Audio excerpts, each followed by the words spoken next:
Good morning and welcome back to another We Are Sunderland morning briefing. It is Monday, the 22nd of April. It's myself, Matty Hewitt, and I'm joined by Joe Ramage. How are you doing, Joe? I'm not bad, mate. How are you doing? Yeah, all good, I suppose. All good. 2 games left to go before we get stuck into things. Obviously, as Joe sort of gave it a big push last week. I mean, where have you been if you haven't seen our competition that we've got running over on We Are Sunderland? You could win Black Cats Bar season tickets for the 2024-25 campaign.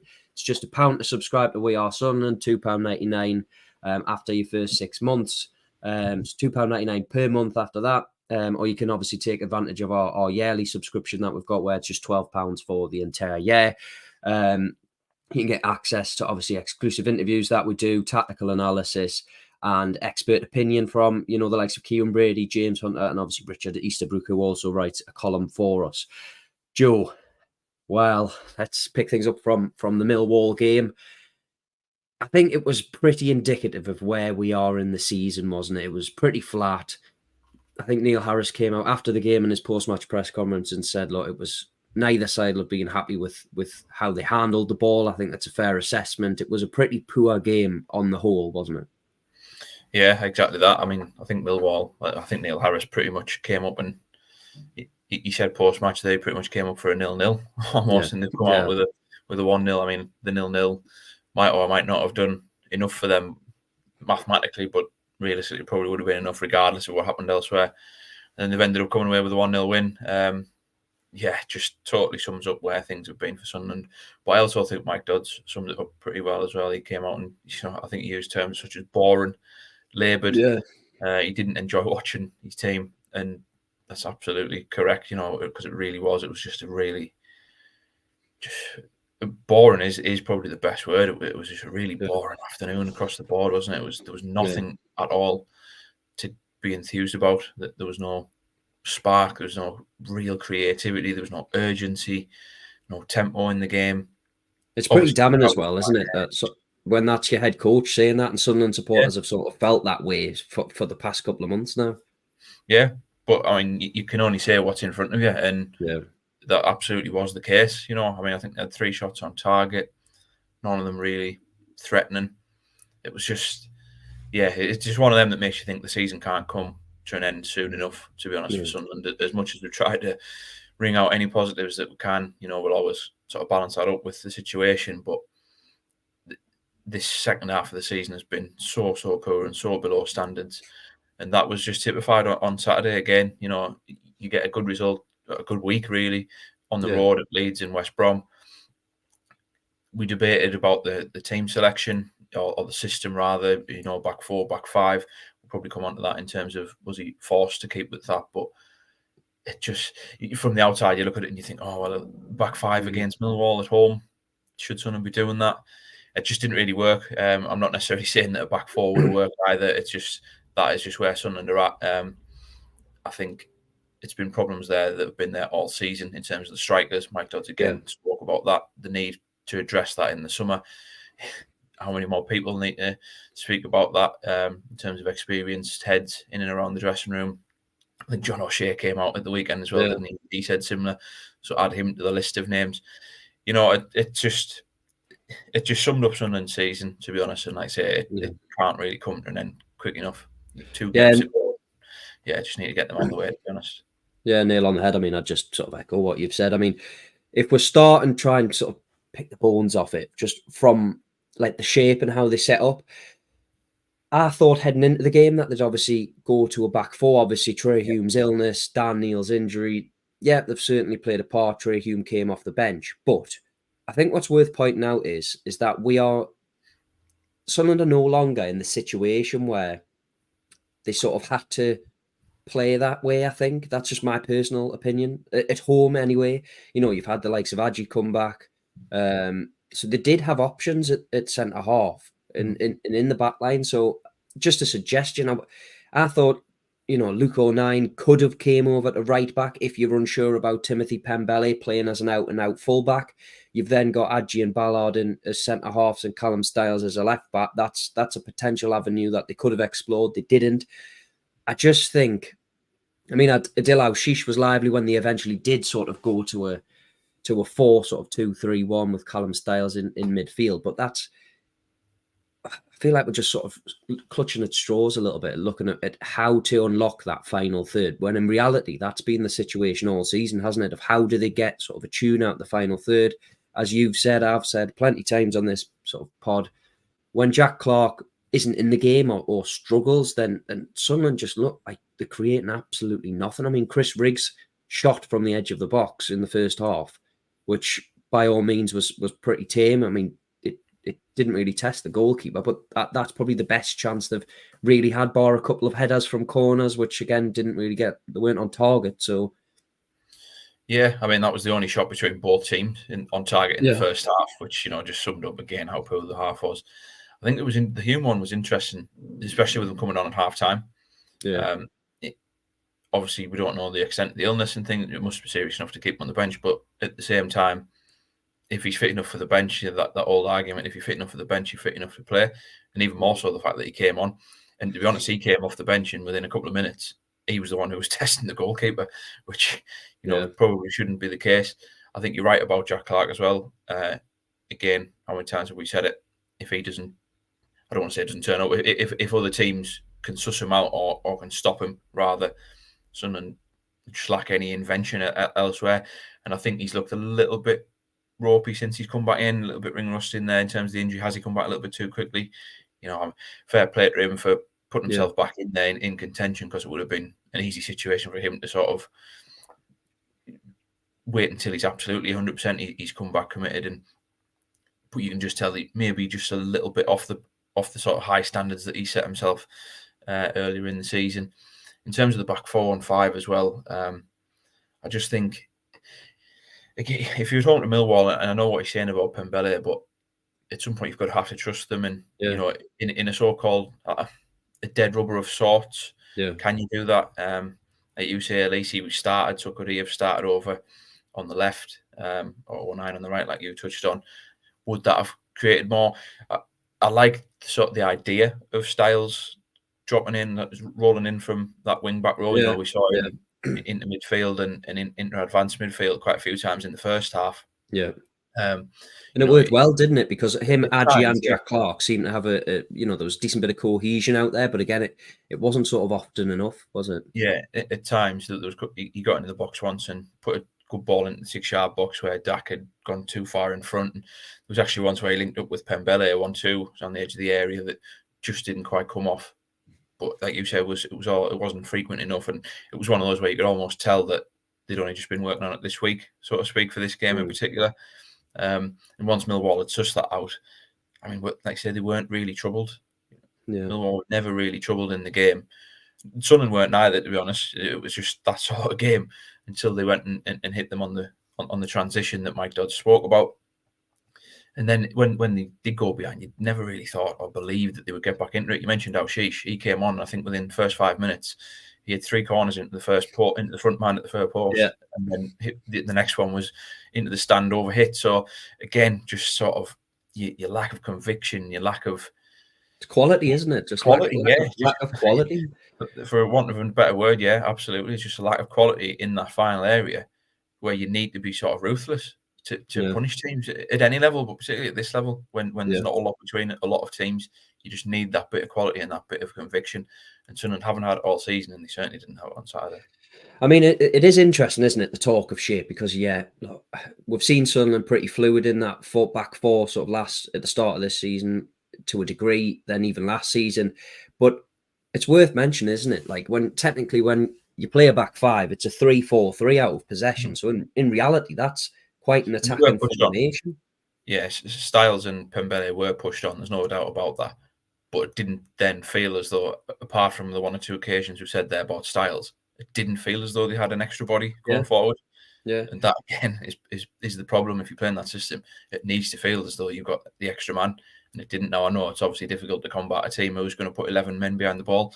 I think Dodds and Styles post-match both sort of described it as stodgy, which it was. Yeah. But then you've got to move it quicker. You've got to be more fluid. You've got to have that tempo to try and do that and move them around, and they just did not have that at all. And there were so many like opportunities, wasn't there? And I know you've done a big piece over on We Are Sunderland. If you haven't seen that, it was either last month, I think, or the month before. But on Sunderland's transition in set pieces, so it was so frustrating the amount of times Anthony Patterson's claimed a cross, or that Sunderland have claimed a corner, and he's ran to the edge of his box to look to play quick, and there's nothing there. There's no option there whatsoever. So for all the talk of look, they've conceded less goals or they look more solid from set pieces, it's hampering them again on a transition where in the past they've actually looked really quite good on the transition, and that was one of Sunderland's strengths, is playing with speed. Interestingly as well, obviously you mentioned the Trey Hume substitution. It's something we spoke about. Obviously Mike Dodds mentioned it post-match, was the sort of thinking behind starting Bradley Dack was to try and sort of lure sort of Millwall's back two out, because they like to play up against, they like a battle. That didn't happen first half at all. Bradley Dack had 11 touches. I think you saw him at one point dropping deeper than your so-called two central midfielders, and 11 touches, I think it was, before he was taken off. I mean, it wasn't an injury.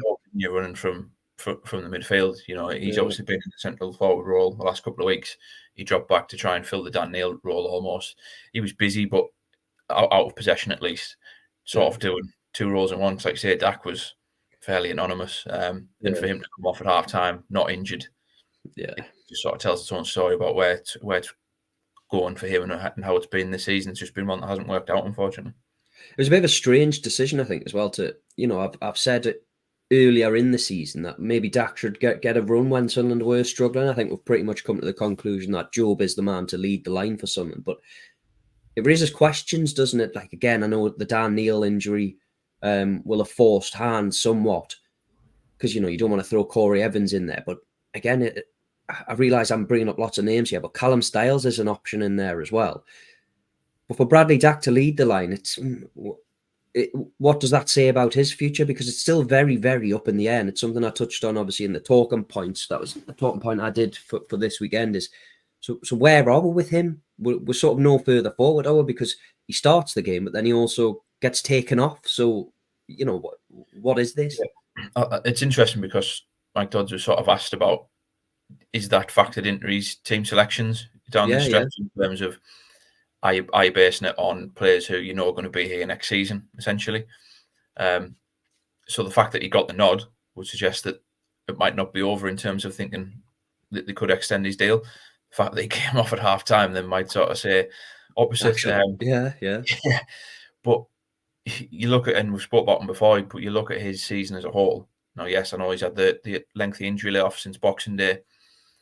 He hasn't been able to force his way into starting either under Mowbray, who was obviously key in bringing him in because he's worked with him before, and then thereafter as well. When he hasn't looked anywhere near enough threatening.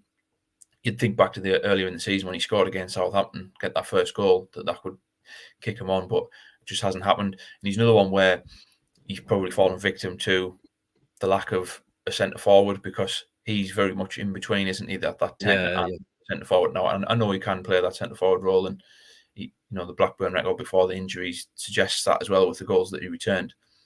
But he probably is better at playing off somebody. And he's never had that option. I'm not sure the back three, when they set up like that, sort of affords for that type of player, does it? Because I think Adil Aushish is pretty.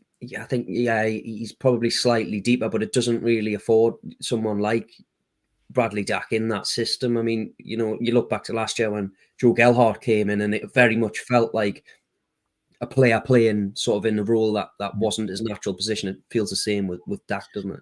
Yeah, it does, because you don't necessarily think, you don't associate him with someone who can drop deep and then spin in behind for pace. He's not a target man that you're going to hit. Well, I say that he's someone who'll drop deep, but then you need someone in behind, and that's exactly what he said about Gelhardt as well. And he pretty much said the same, didn't he, the other week when Sunderland played Leeds in the programme notes. And I think that is the case if you'd have had a forward up there alongside him. But you could say that about everyone this season, because the ones that they've brought in just haven't been able to do the job that's been required, given what was left last season. It's hard for me to think that Dack will stay. I don't.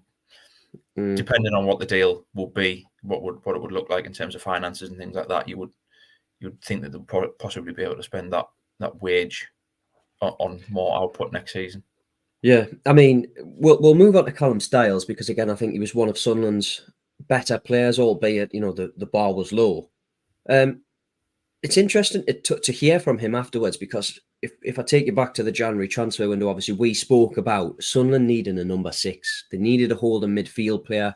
Now again, however, whatever mould you want that to be, it can be a big, physical battering ram that plays in central midfield. It can be somebody a bit more like an N'Golo Kante type mould, small, busy, wins the ball back. After the game, obviously, Callum Styles said, I asked him about obviously his role with Hungary, and he says that he plays as a 6 there. So that again, with Dan Neil's absence, that is a possible avenue that Sunderland can explore. Now, I think I've been critical of not necessarily of the players, but of the recruitment in January, that they haven't necessarily lifted the squad or given the squad a boost. But I think from his last couple of performances in particular, Callum Styles has probably been the one who you would say of those that they brought in that, he's the furthest ahead, and you'd probably try to bring him in if you were to bring somebody in January. Yeah, I think so. He's working his way probably closer to fitness, to be honest. Yeah. I think we spoke about it last week. He's one where you've got to take into account that surgery that he had, the appendicitis. Yeah. I've never had it before. I know I've got a friend who did have it, and it's a pretty big surgery to have, and it can wipe it out for him to come back as quickly as he did. Obviously, in essence, to get the move over the line, because it hadn't happened in the summer when there was talks. He was linked and there was conversations with Tony Mowbray. It didn't pay off in the summer.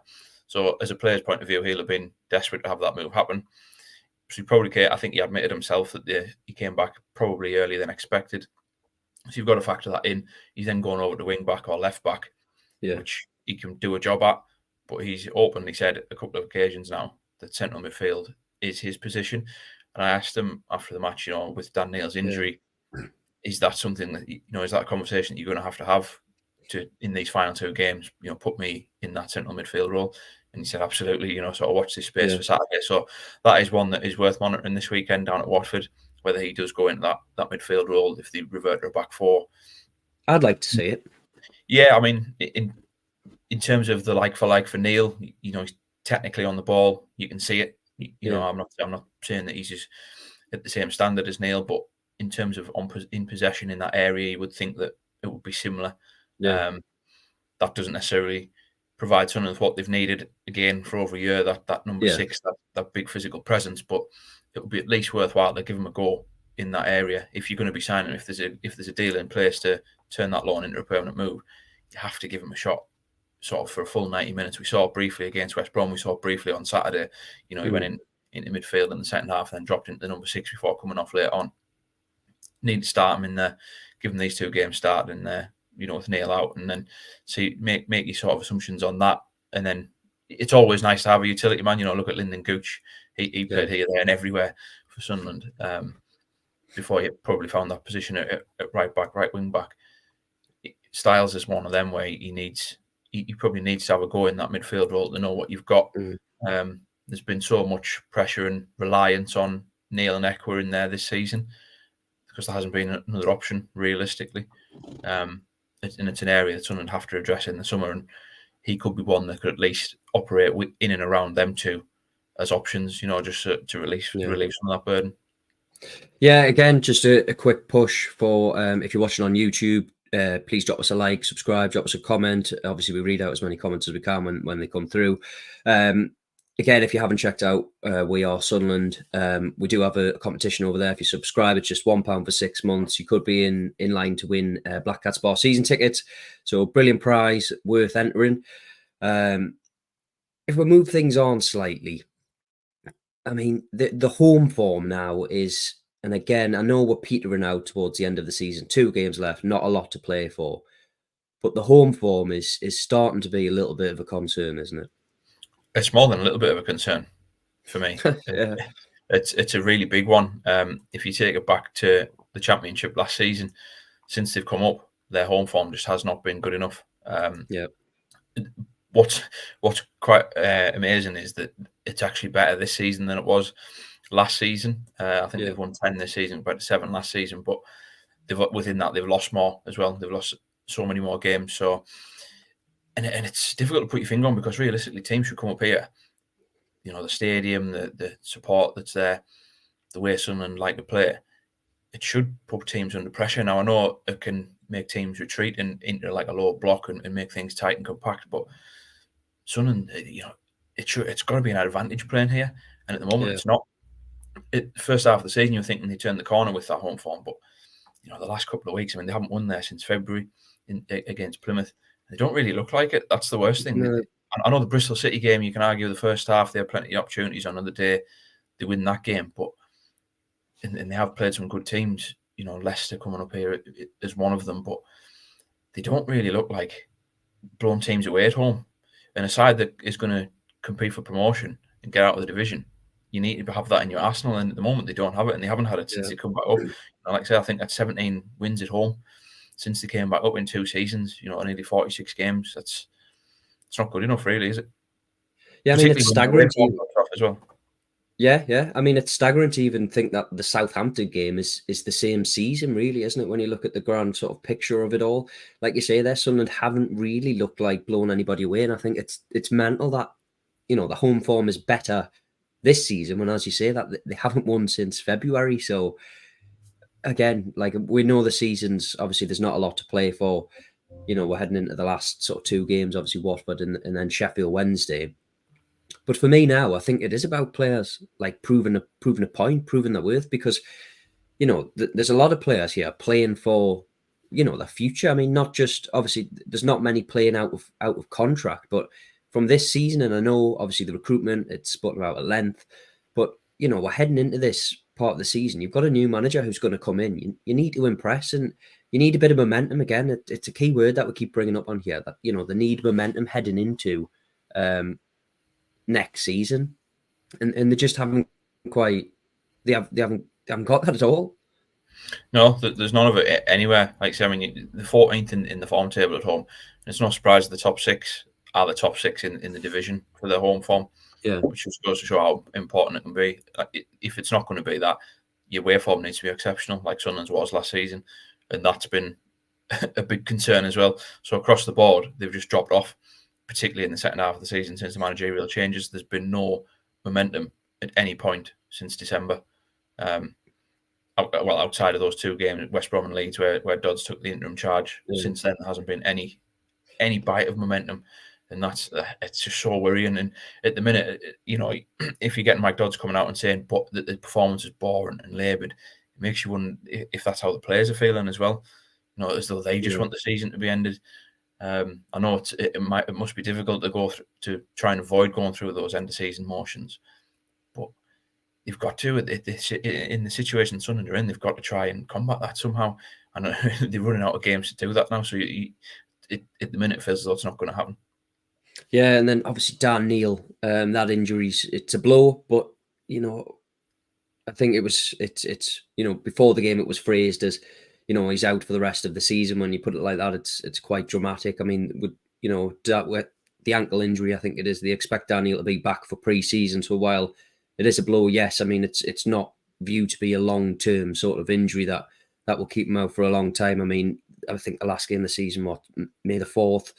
So you're looking at 2 weeks of games that he's missing out from. So it could have been a lot worse. Touch wood, obviously it won't be. But that his absence was clear to see, I think, on Saturday. Yeah, I think he's one that comes in for a little bit of undeserved criticism, just because so much is expected of him. He's 22 years old and he's one of the senior players in the dressing room now. Since he had that spell out in League One and Alex Neil took him out of the team, out of the firing line, he's come back and he's been, we spoke about it in the team news piece on Saturday, didn't we? He's come back in and he's used that sort of setback, if you will, or that reset perfectly to establish himself as the sort of the number 1 player in Sunderland's midfield. The problem is his position again. This season he's been that deep lying role. He would probably like to be further forward. It's impacted his sort of goals and assists output. That being said, he remains Sunderland's second best player in that category with 4 goals, 5 assists, I think it is this season. which is another problem that Sunderland have had. You know, if you go back to last season, there was 5 players who had double figures when it comes to goals and assists. This season, they've only got 1 in Clark. But I think he's been very good this season, to be honest. Yeah. Again, I think it's easy to criticise him a little bit. Sometimes he'll lose possession in dangerous areas by the nature of the way that he plays, but when it works, he looks every bit that sort of player that a Premier League team would be interested in. I think the Cardiff game in particular, you know, if we're talking about recent games, you know, he was excellent that day, the way he spreads the ball and he takes it. It's that confidence in taking the ball. You know, we spoke with Graham Murty last week in the under-21s in terms of the players in the academy being comfortable taking the ball on the edge of their own area. Dan Neil's a perfect example of that. I think Harrison Jones used Dan Neil as an example as well, saying, you know, you can get nowhere near him in training the way that he does things. Yeah. And that's a sort of standard and the philosophy that Sunderland are trying to integrate throughout the club. I mean, if you look at some of his stats, this is comparing Dan Neil from this season to last season, the Red in this season. You can see that in the main, he's improved quite dramatically. I think the ones where he hasn't have, ironically, been some of the defensive statistics, you know, sort of adjusted tackles and interceptions, which is based on the amount of possession that Sunderland have anyway. But just given he's playing in that sort of holding role or a more defensive role, if you will, it is quite ironic that those are the ones that he probably hasn't exceeded, which then tells you how well he's done going forward, that his numbers are better in that aspect. I think he's had a very good season. I don't know what you think. Yeah, certainly. I mean, I was keen just to pick your brains there about what you think. Do you think that, you know, Dan Neil playing slightly deeper and Pierre Ekwa, for example, because they both, I feel like it's been a bit more conservative in central areas of midfield. Do you think that's played its part in why? Because we're just sort of speculating here because nobody seems to be able to put their finger on why that fluidity has sort of disappeared in the final third. So do you think those two players in particular playing deeper has played its part as to why, you know, there's that lack of fluidity? I know obviously you've lost players in like Edouard Michou from midfield, but it's an interesting sort of talking point, isn't it? Possibly. I mean, Ekwa is one which we could maybe do a show on down the line at the end of the season, where his campaign has been, because there was so much expected of him, in particular of the way he finished last season, and he probably hasn't hit them. Well, he hasn't hit them heights, has he? He's been a bit of an anomaly this season. When he's on it, he's on it. Yeah. When he's off, he's very anonymous. And you know, Saturday was another one of them where he was fairly anonymous, which made it difficult in that central midfield area.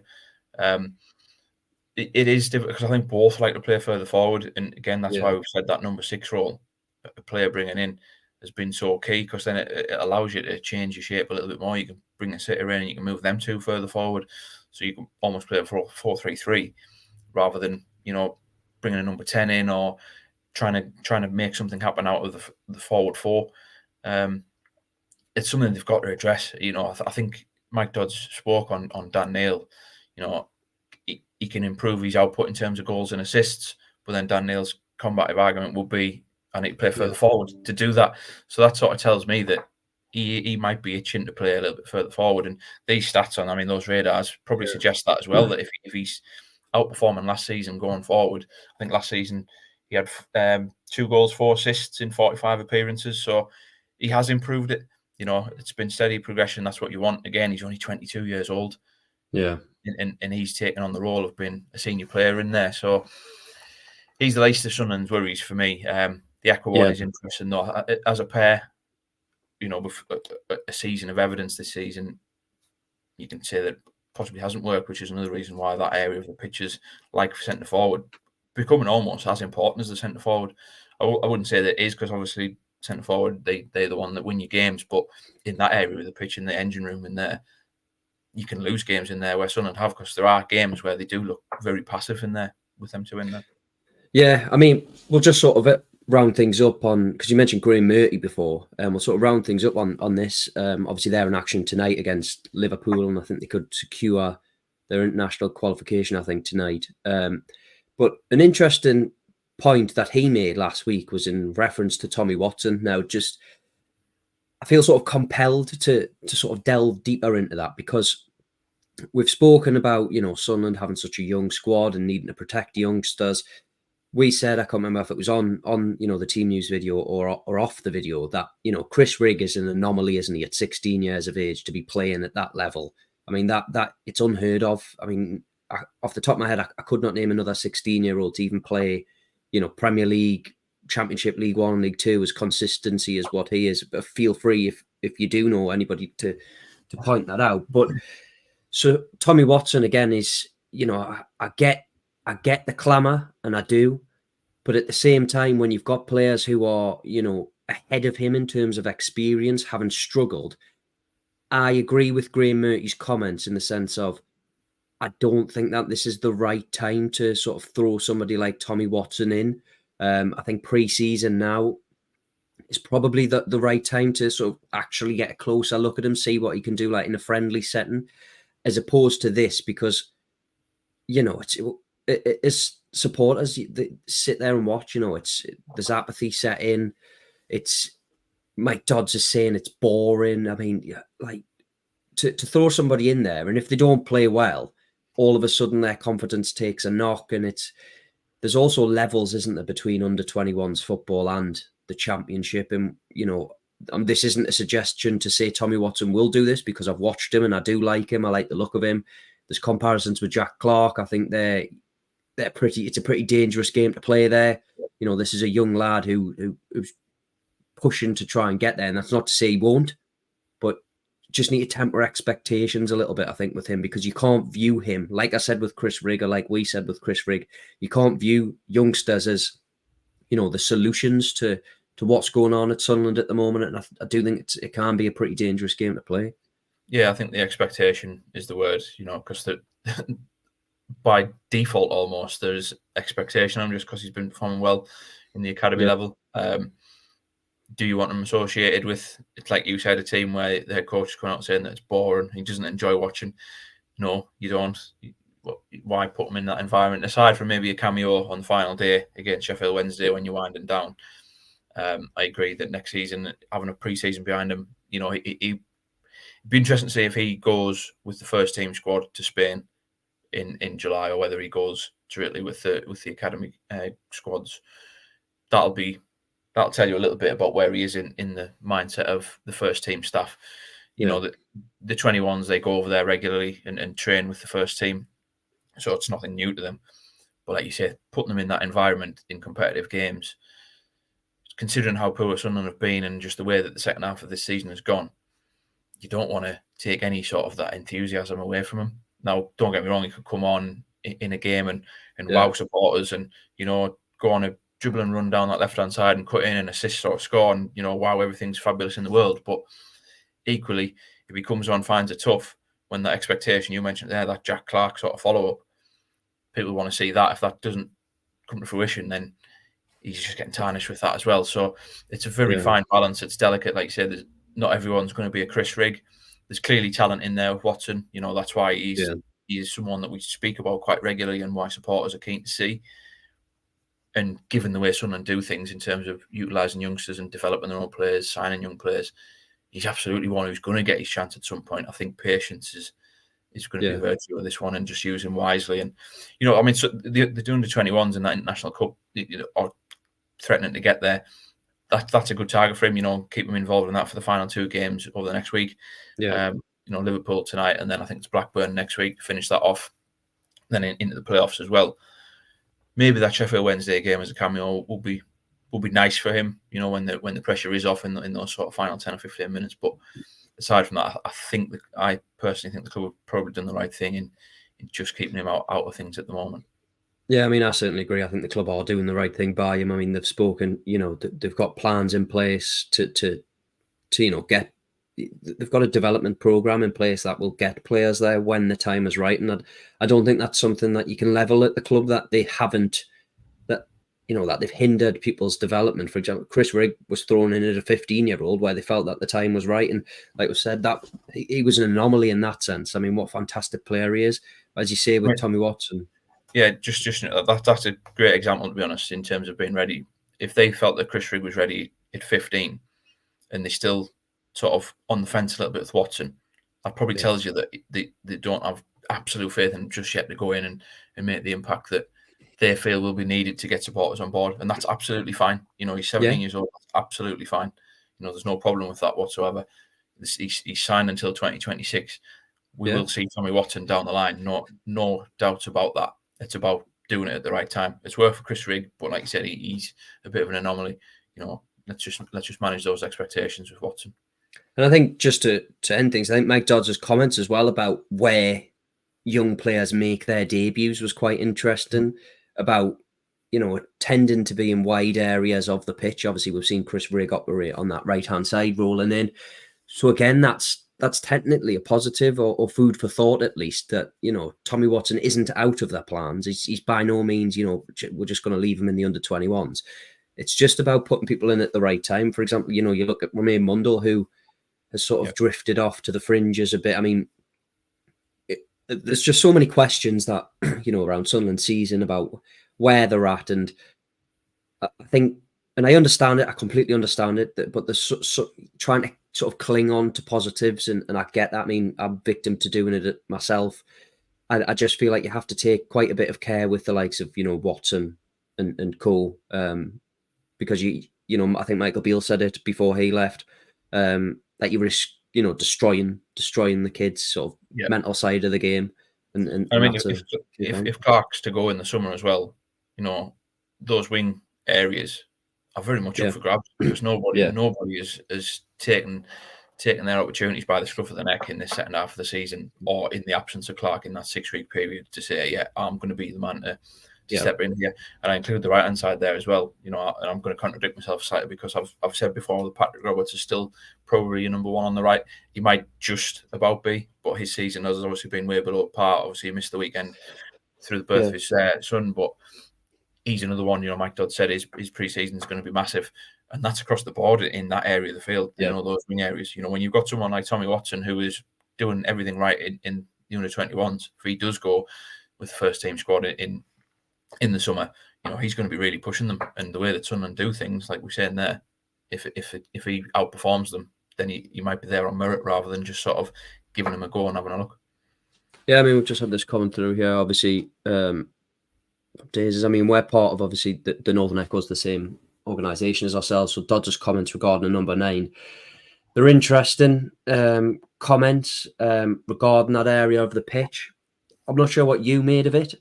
I sort of understood what he meant by it, but at the same time, because in the same sense, he spoke and said that it was frustrating, didn't he, that they didn't have an out-and-out goal scorer in that area. He's spoken about Job potentially being there, but I don't think you can get away from it. I think Sunderland need an out-and-out number 9 this summer. I'm not sure whether that's just Dodds. I don't know, mate. I really don't know. I really don't understand that. It was an interesting one, and you can understand why supporters would be frustrated about that comment. Certainly reading it and not being in the room and sort of trying to see some context with it, because at the end of the day, Sunderland need a goal scorer. It's as simple as that. They need, they use it. It's a word that's used quite strangely in football in terms of a killer in the box, and that is what they need. They've needed it. We've said it time and time again across 3 transfer windows now, and it hasn't been addressed. They try to address it in some of their own way with 4 players in it, and they've come up, incredibly short. 3 goals between the 4 strikers who came in the summer. It's just nowhere near good enough. They need someone who's going to come in and hit double figures at least. I spoke about the numbers there with Dan Neil, second highest goal contributor this season with 9, 4 goals, 5 assists. Jack Clark out on his own, 15 goals there, 4 assists. You take that out of the team, supporters have got every right to be worried about where this club or the direction of the club next season, because at the moment, in what we've seen and what we see on Saturday against Millwall, there's nothing there that suggests that it can be turned around to go back to what we saw maybe at the start of this season, or certainly last season, with that fluidity, that free-flowing football, creating chances, scoring goals. That's just not there. At the moment, if they're conceding goals, that's about it. I think they've scored 7 goals under Dodds in 11 games. It's absolutely an area to address. Look, I mean, in the heat of the moment of games like that, I think he knows. He said it in the press conference that the club are going to have to address that, and they absolutely do. And the number 9, I think the terminology of it, that they try and use different terms to address players. Like what we said with Job, is he like a false nine? Is he someone who's going to go in behind? Is he someone who's a target man to hit? Is he going to run into the channels? They just need someone who's going to stay in between the posts, basically, and put the ball in the back of the net.